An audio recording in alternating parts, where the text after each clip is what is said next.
Saya nggak akan mengatakan kalimat-kalimat bisuan karena saya pikir sudah diwakili oleh saudara-saudara saya yang lain ya.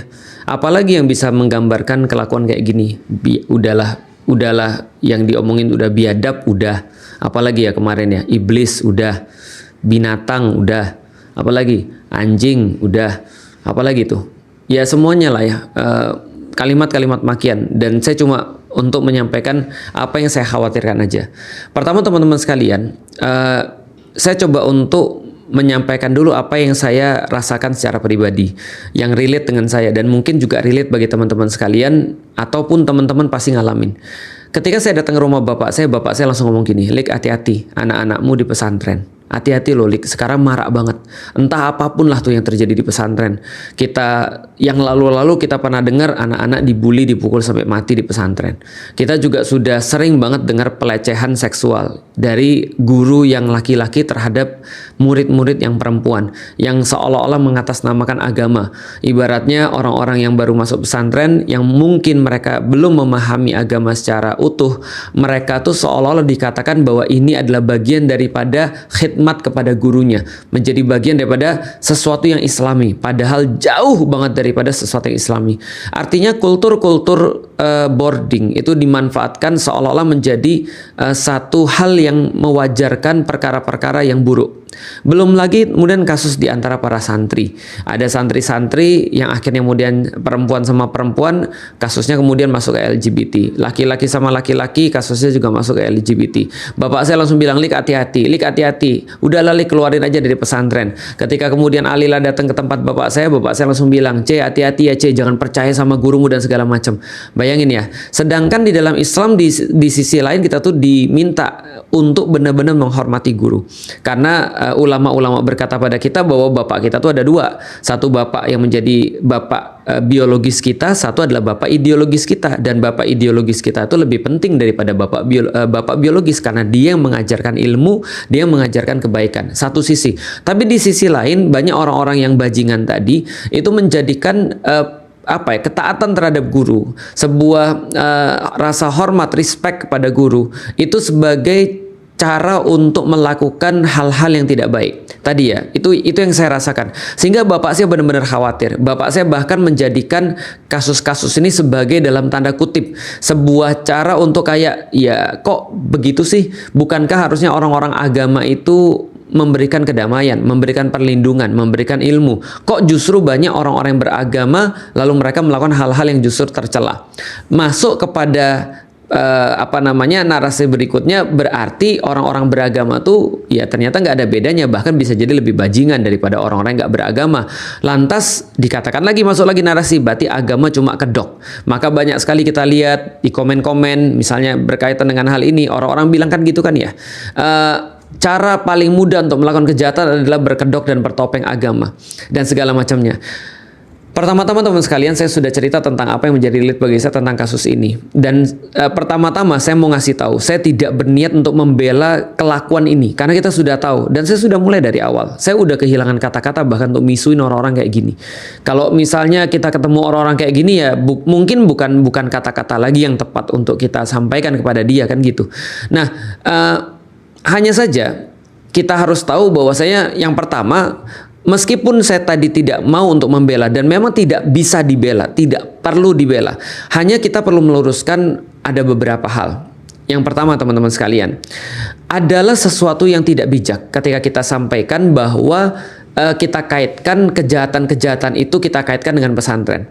Yang lebih tepatnya, atau kita kaitkan dengan agama. Yang lebih tepatnya justru pesantren dan agama jadi korban di sini. Kenapa jadi korban di sini? Karena kalau kita lihat pesantren dan agama Islamnya justru melarang banget dan memberikan hukuman yang sangat berat pada pelaku-pelaku model-model kayak gini.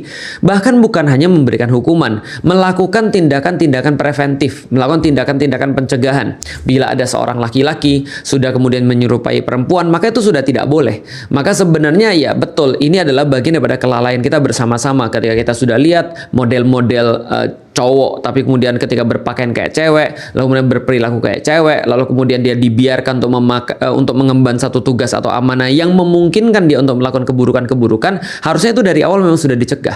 Islam adalah sebuah agama yang bukan hanya memberikan hukuman yang paling berat terhadap pelaku-pelaku pelecehan yang bersifat sesama jenis, tapi juga melakukan sebuah pencegahan. Maka sebenarnya kalau kita katakan bahwasanya pesantren dan agama itu disalahkan, saya agak kurang setuju sih dan agak kurang bijak. Dan sekali lagi saya tahu bahwasanya ini adalah sebuah kisah yang sangat memilukan, memalukan, perih, dan ini terjadinya justru di tempat yang harusnya menjadi tempat paling aman. Tapi kita tidak membela hanya saja, tapi kita itu memberikan sebuah hal yang mendudukkan perkara yang seharusnya, bahwasanya kita mendudukkan dan kita harusnya memosisikan pesantren ini dan agama ini menjadi sebuah korban, bukan menjadi sebuah hal yang komplementer di dalam kejahatan itu sendiri. Jadi ini yang pertama harus kita lakukan. Karena kalau kita terus-menerus untuk menyalahkan sesuatu yang salah, kalau kita terus menyalahkan sesuatu yang tidak salah, maka akhirnya kita akan salah diagnosa. Kalau kita salah diagnosa, kita akan salah memberikan solusi. Misalnya kayak gini ya, ada orang makan, dan orang-orang makan, ada 100 orang makan, ada 1 orang keracunan. Misalnya ada 100 orang makan udang, 1 orang keracunan. Maka bukan berarti udang itu haram bagi semua orang. Udang itu hanya haram bagi dia yang alergi, tapi tidak haram bagi semua orang. Atau misalnya kayak gini, kita sudah berusia 30 tahun atau kita udah berusia 20 tahun. Selama 20 tahun kita makan, misalnya kita makan roti, nggak ada masalah. Tiba-tiba satu waktu kita makan roti, lalu kemudian kita sakit perut sampai perut kita kejang-kejang, sampai kita diopname selama 3 hari. Maka kita katakan, besok saya tidak akan mau makan roti. Itu juga sesuatu yang tidak bijaksana. Karena kenapa? Di mana-mana lalu dia bilang roti itu menyebabkan orang tuh bisa kejang-kejang sampai masuk rumah sakit. Nggak bisa begitu. Tapi yang kita bisa lakukan adalah roti apa yang bisa menyebabkan orang kejang-kejang masuk rumah sakit. Misal kalau dia tahu dia lagi makan roti yang jamuran, berarti ya dia harus memfokuskan pada jamurnya itu, bukan pada rotinya. Kalau andaikan ada orang ketika dia makan, lalu kemudian dia masuk rumah sakit, keracunan makanan, bukan berarti lantas aktivitas makan itu menjadi haram. Karena kenapa? Itu yang terjadi seperti di pesantren. Pesantren kita tahu adalah sekarang institusi pendidikan yang sangat luar biasa. Bahkan kalau kita lihat di masa lalu ketika orang tua itu berebut menjadikan anak-anaknya itu bisa masuk sekolah negeri dan pesantren hanya jadi sebuah opsi, terkhusus opsi-opsi bagi anak-anak nakal. Bahkan dikatakan awas lu kalau nakal, lu gua masukin pesantren gitu kata orang tuanya. Tapi sekarang pesantren menjadi sebuah pilihan, bukan hanya opsi, tapi menjadi pilihan primer, menjadi pilihan yang orang tua dulu memasukkan anaknya ke sekolah-sekolah negeri dengan uang yang cukup besar, sekarang mereka masukin pesantren. Berarti bukan masalah pesantrennya, karena orang-orang yang lahir dari pesantren itu ya nggak kalah hebat, nggak kurang-kurang orang-orang hebat. Adi Hidayat itu lahir dari pesantren. Ustadz Abdul Somad itu lahir dari pesantren. Ya banyak lagi kalau kita lihat-lihat perkara-perkara yang lain atau orang-orang yang lain, tokoh-tokoh yang kemudian lahir dari pesantren. Dan juga kalau kita balik, nggak sedikit juga orang-orang yang mereka tidak pesantren tapi ya LGBT, tidak pesantren tapi penjahat, tidak pesantren tapi koruptor dan segala macam. Berarti ini tidak bisa untuk kita merelasikan ataupun menghubungkan antara satu perkara yang tidak berkaitan. Itu adalah sebuah kezoliman, termasuk yang sekarang. Meskipun kita tahu karena orang-orang benar-benar sakit hati, orang tuh benar-benar stres ketika melihat kejadian-kejadian ini, tapi kita harus tetap mendudukkan sebagaimana mestinya. Artinya pertanyaannya kita lanjutkan. Kalau orang-orang misalnya contoh ya, udahlah gak usah di pesantren karena kasus-kasus ini banyak yang terjadi di pesantren, walaupun kasus-kasusnya juga banyak di tempat yang lain. Lalu kemudian kesimpulannya, ya udah gak usah sekolahin anak kita di pesantren. Pertanyaannya, kalau nggak di sekolah di pesantren, sekolah di mana lagi? Sekolah di SD negeri aja, atau sekolah di SMA negeri aja, atau sekolah negeri aja. Sekolah negeri juga punya problemnya sendiri. Kalau gitu nggak usah sekolah aja, nggak usah sekolah, itu problem yang paling besar menurut saya. Homeschooling aja, homeschooling juga punya problem sendiri-sendiri. Artinya kita nggak akan bisa lepas daripada problem. Kita nggak akan bisa lepas daripada perkara-perkara kayak gini. Itu yang pertama. Yang kedua, teman-teman sekalian, berapa kali saya bilang bahwa perilaku-perilaku kayak gini itu menular. Perilaku-perilaku kayak gini itu adalah perilaku-perilaku yang memang akan menginspirasi yang lain. Contoh ya misalnya ya, kalau dikatakan bahwasanya itu ada kemungkinan grooming ke 32 anak yang menjadi korban, berarti 32 anak ini harus benar-benar dipastikan bahwa mereka minimal mendapatkan terapi supaya mereka normal lagi. Karena kenapa? Karena perilaku begini itu menular. Korban itu bisa jadi pelaku juga. Dan itu adalah sesuatu yang lumrah. Orang jangankan kelakuan-kelakuan yang yang sangat keji seperti jorok seperti itu ya. Orang kelakuan-kelakuan marah-marah aja bisa nular kok. Misu-misu aja juga bisa nular kok. Apalagi kelakuan-kelakuan kayak gini. Nah, ini yang kemudian kita sampaikan. Agama mana yang paling terang-terangan menentang LGBT misalnya? Agama mana yang terang-terangan melarang bahwasanya laki-laki tidak boleh kemudian berperilaku seperti perempuan, dan juga sebaliknya, menjaga aktivitas laki-laki dan perempuan tetap pada fitrahnya, laki-laki dan perempuan terpisah, tidak boleh berikhtilat dan segala macam. Itu semua hanya ada pada Islam.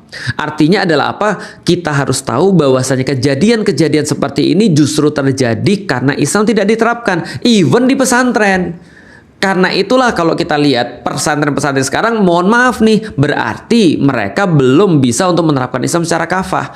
Dan tidak hanya secara kafahnya untuk pesantren aja, tapi dalam level yang lebih tinggi lagi. Kita lihat ya, teman-teman sekalian. Kenapa di Cina itu orang-orang nggak mau korupsi? Atau kemudian di Jepang tuh kenapa orang-orang nggak mau korupsi? Karena mereka lihat itu hukumannya ya ngeri gitu maksudnya. Di Cina kalau ada orang korupsi ditembak mati, langsung dikasih peti mati. Udah nggak usah ditanya lagi.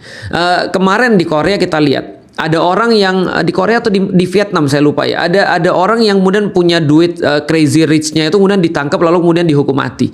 Itu pun yang terjadi di Jepang. Orang-orang ketika mereka berbuat salah itu mereka lihat seperti apa yang terjadi pada mereka dan itu benar-benar membuat mereka kapok. Sedangkan di Indonesia itu belum ada sebuah hukum yang benar-benar tegas terhadap orang-orang kayak gini. Nah, makanya kalau kita berbicara tentang Islam, justru Islam kalau diterapkan itu bisa benar-benar mempreventif atau mencegah orang-orang untuk berlaku kayak gini. Itu dari awal. Dari awalnya dididik dengan cara laki-laki, tidak diperbolehkan kampanye-kampanye yang bersifat LGBT. Lah sekarang coba teman-teman lihat. Orang zaman sekarang tuh ya, nggak dukung LGBT, itu udah kayak orang salah. Orang sekarang nggak dukung LGBT itu udah kayak orang yang dikatakan tidak punya peradaban, dikatakan bukan manusia, dikatakan orang-orang yang bigot, orang-orang yang fundamentalis, ekstremis dan segala macam. Dan akhirnya diberikan ruang untuk promosi kelakuan-kelakuan kayak gini. Dan kita sudah tahu kelakuan-kelakuan kayak gini. Kalau contoh ya misalnya, misal kalau Felix itu adalah homo misalnya, lalu kemudian saya mau berhubungan dengan laki-laki juga, ya saya akan cari orang yang paling mudah untuk berhubungan gitu maksudnya. Siapa lagi kalau bukan anak-anak minor kan gitu kan ya. Ini problematikanya yang harus kita lihat gitu maksudnya. Karena kalau ada orang-orang yang dia sudah melenceng atau menyimpang, jadi untuk urusan seksual jadi udah menyimpang, apalagi cuma kemudian anak-anak. Nah, maka ini adalah satu paket. Sedangkan Islam itu mengurus dari awal. Laki-laki berperilaku seperti laki-laki, perempuan berperilaku seperti perempuan. Udah agak gede lagi, dia diatur bagaimana caranya masyarakat mengatur mereka. Udah agak gede lagi, mereka terikat dengan hukum, maka mereka harus tahu bahwa mereka harus sesuai dengan hukum Islam misalnya. Dan mereka melihat orang-orang yang tidak sesuai dengan hukum Islam itu. Artinya balik lagi lah teman-teman sekalian. Ini memang sebuah tragedi sih, dan yang lebih menjijikkan ini tragedinya di pesantren atau di yayasan Islami, seolah-olah Islami, dan pelakunya juga seolah-olah dikenal sebagai dalam tanda kutip ustadz. Nah, ini yang menjadikan sebuah pukulan terhadap kita dan introspeksi juga terhadap kita. Saya juga pribadi, saya tidak berniat membela dan tidak mau, bahkan tidak bisa membela. Dan apa yang kita lakukan ya sudah introspeksi aja. Berarti selama ini ya kita belum cukup untuk benar-benar menyebarkan Islam kepada orang-orang sehingga orang-orang tuh memahami Islam secara sempurna, secara komprehensif, sehingga ya ketika Islam itu diterapkan secara komprehensif, perkara-perkara begini ya benar-benar bisa dihindari. Itu aja sih. Akhirnya ya saya balik lagi pada introspeksi diri saya secara pribadi. Dan apa yang kemudian saya lakukan sekarang, ya saya tetap menyekolahkan anak-anak saya di pesantren. Bukan berarti kejadian-kejadian yang terjadi di pesantren seperti yang kita sudah sampaikan di awal tadi lantas menjadikan kita tidak perlu pendidikan di pesantren.